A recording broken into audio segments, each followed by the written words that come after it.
Página 21.c, esse representa a terceira divisão nesta parte, o mistério do corpo revelado. Efésios 3, 1 a 21.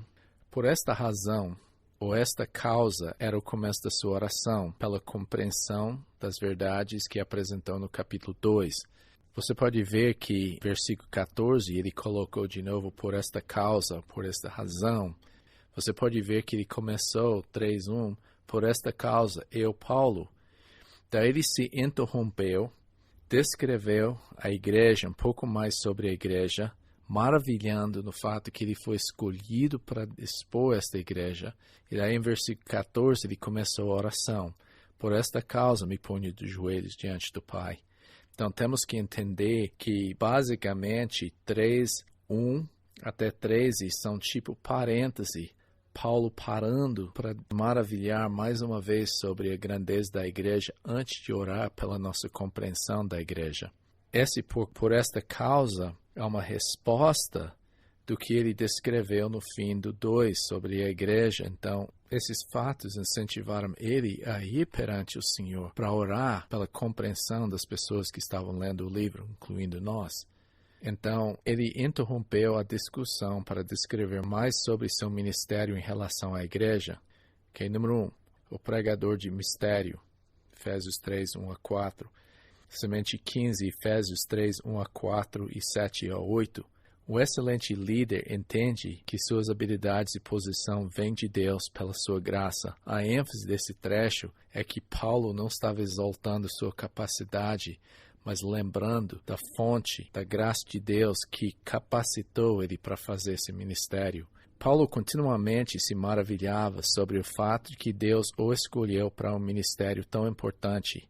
Ele sabia que esse chamado foi pela graça, mas essa graça era eficaz para produzir fruto através do seu ministério. Paulo não confiou na sua capacidade para cumprir o que ele achava que deveria fazer. Ele entendeu que tinha o privilégio de anunciar entre as nações o plano maravilhoso de Deus através da sua igreja. Então, Paulo estava pensando e lembrando da fonte desse ministério. Por isso ele parou e maravilhou dessa maneira. Exercícios e perguntas. Em quais sentidos um líder é um servo? Há limites disso? Ele deve servir e fazer tudo que todo mundo manda nele? Número 2, por que Paulo enfatizou que seu ministério veio pela graça? Qual era o motivo aqui? Número 3, Paulo mencionou que quando eles lessem a história da sua conversão e o que ele tinha escrito até agora, iam compreender seu discernimento no mistério de Cristo. Agora, leia Atos 9, 1 a 19, sobre sua conversão. Agradeça a Deus pelos seus dons e pelo seu poder atuando na sua vida. Passe esse tempo em oração perante Deus. De fato, nós devemos orar agora que estamos começando um novo capítulo. Deus, obrigado pela tua igreja, o mistério. Obrigado pela maneira que, pela tua graça, o Senhor nos chamou para ser servos dessa igreja também, como Paulo. Nós queremos ser fiéis a ti, fiéis a isso que o Senhor tem mostrado. Mas, de novo, nós queremos orar e pedir tua iluminação enquanto nós estudamos esses trechos aqui na nossa frente. Estamos eternamente gratos pelo privilégio de participar na tua igreja. Em nome de Jesus. Amém. Página 22. Já comentamos sobre essa primeira parte, primeiro versículo, por esta causa, por causa da revelação da igreja. Eu, Paulo, sou o prisioneiro de Cristo Jesus. Pode levar essas duas maneiras. Primeiramente, que ele falou que ele não é só um prisioneiro, mas o prisioneiro, o mais notável. Tem um artigo lá, por causa do seu relacionamento com Cristo. Ele não era prisioneiro de Cristo, quer dizer, Cristo estava segurando ele. Não é que Jesus prendeu Paulo, mas Paulo era prisioneiro por causa do seu relacionamento com Cristo. E ele falou no fim desse versículo, por amor de vós gentios, pelo benefício dos gentios, quer dizer, Paulo está falando, eu paguei um preço para levar esse evangelho para vocês. Eu paguei o preço para pregar e formar e fundar igrejas entre vocês gentios. Então ele está realmente lembrando eles do fato que ele não está casualmente mencionando uma teoria, mas é uma coisa, um fato, e um ministério que ele tem pago o preço para realmente realizar.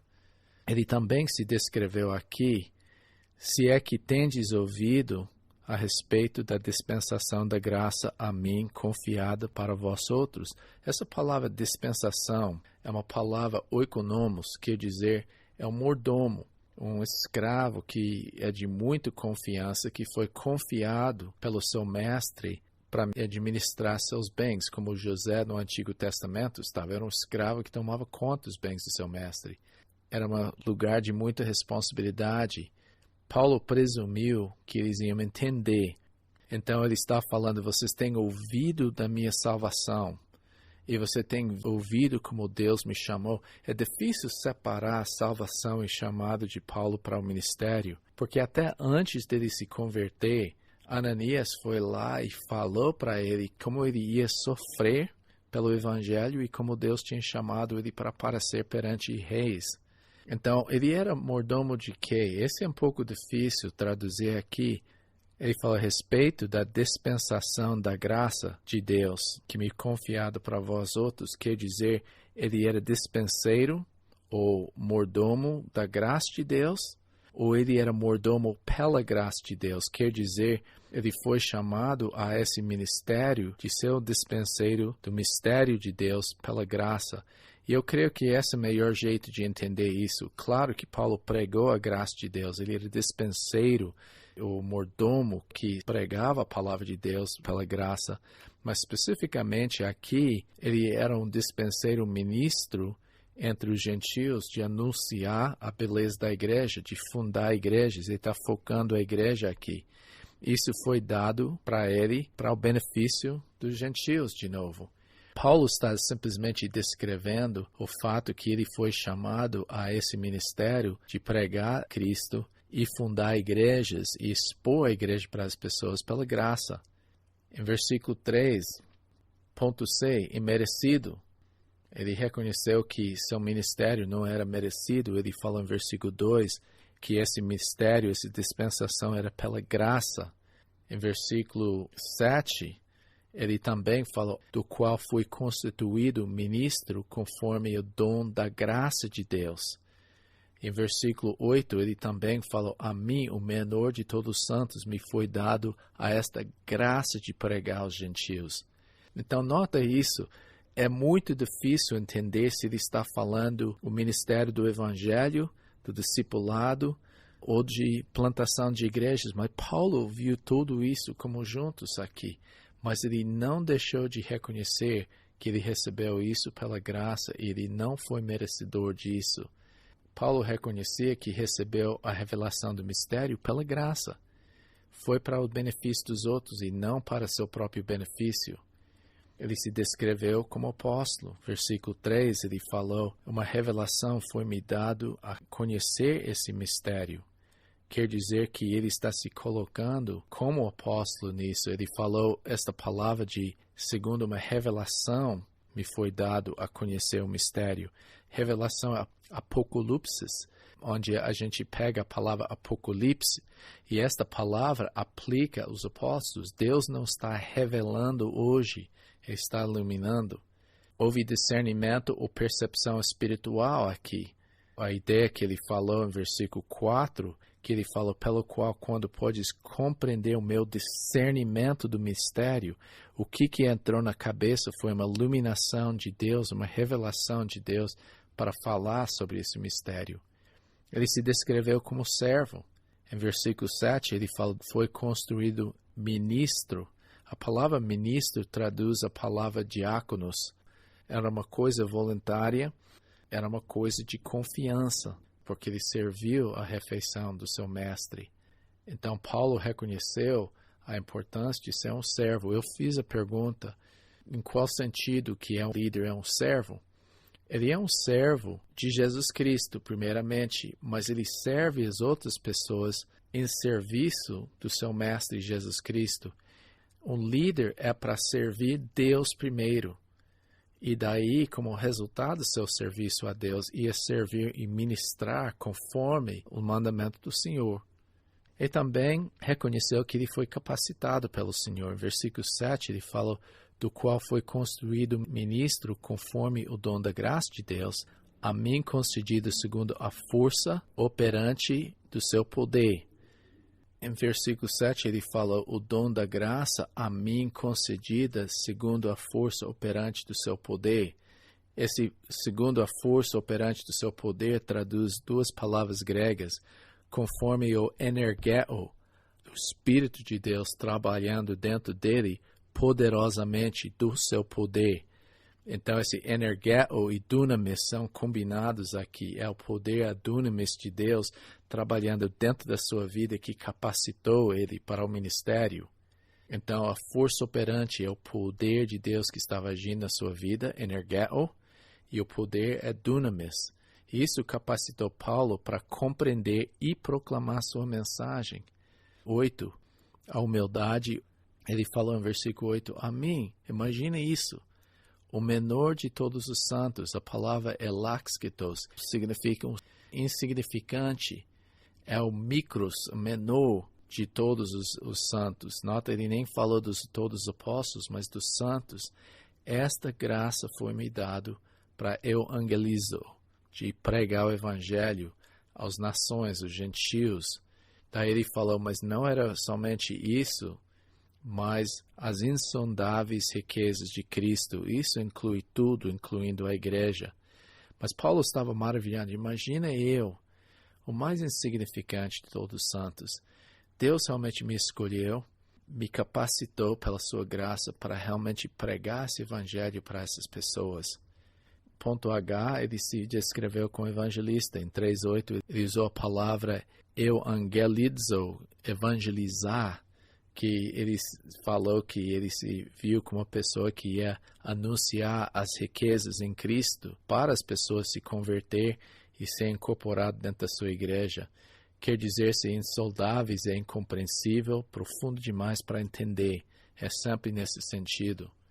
Agora, eu queria voltar e mencionar algumas coisas que não estão na sua apostila sobre esses versículos. Eu vou só ler os versículos mais uma vez. Por esta causa, qual causa? Revelação da igreja, versículo 1. Paulo, sou o prisioneiro de Cristo Jesus, quer dizer que ele foi prisioneiro por causa de Cristo Jesus, por amor de vós, pelo benefício dos gentios. Se é que tendes ouvido a respeito da dispensação da graça de Deus a mim confiada para vós outros.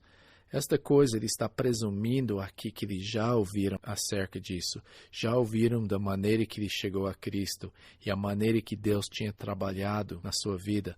Lembra-se disso. Paulo já passou todo o livro de Atos, já fez as viagens missionárias dele até esse ponto. E não somente sua conversão, seu tempo em Antioquia com Barnabé, mas todas as viagens missionárias e o tempo que ele passou com as igrejas deu para ele uma compreensão muito forte do que é a igreja. Ele falou, essa confiança, essa coisa que foi confiada em minhas mãos pela graça de Deus, isso foi me dado pelo seu benefício. Aí eu não comentei muito sobre isso, pois segundo uma revelação Apocalipse, foi me dado a conhecer o mistério, conforme escrevi há pouco resumidamente. Então, ele está falando, olha, eu falei um pouco sobre esse mistério. Esse mistério eu mencionei em capítulo 2, quando eu descrevi a igreja, e eu gostaria de desafiar vocês a voltar e ler tudo que eu escrevi e avaliar se eu mesmo compreendo esse mistério aqui. Então, você vai entender isso quando você lê isso. Agora, eu queria comentar sobre a palavra mysterion, o mistério. Esta palavra Paulo usou 21 vezes e está sempre se referindo a uma coisa que o ser humano é incapaz de entender com sua própria inteligência. É uma coisa também que foi escondido no Antigo Testamento e foi revelado em Jesus Cristo para as pessoas que têm a iluminação de Deus na sua vida. E ele falou, vocês com certeza ouviram como Deus trabalhou na minha vida e me deu a revelação desse mistério. E ele mencionou, através de falar sobre isso, versículo 4, pelo que, quando ledes, podes compreender o meu discernimento do mistério de Cristo. Esse discernimento é sunesis, baseado na palavra sunemi. É uma compreensão espiritual, é um ajuntamento das verdades. E ele fala, quando você lê que eu escrevi, você vai entender como e por que eu entendo esse mistério de Cristo. Agora veja bem, Paulo queria que a gente entendesse o mistério e entender como Paulo chegou à compreensão da igreja assim. Porque lembra-se, nesse livro ele está apresentando a glória da igreja como ele nunca apresentou antes. Então é muito importante para ele estabelecer o fato que sim, foi Deus que revelou esse mistério para ele.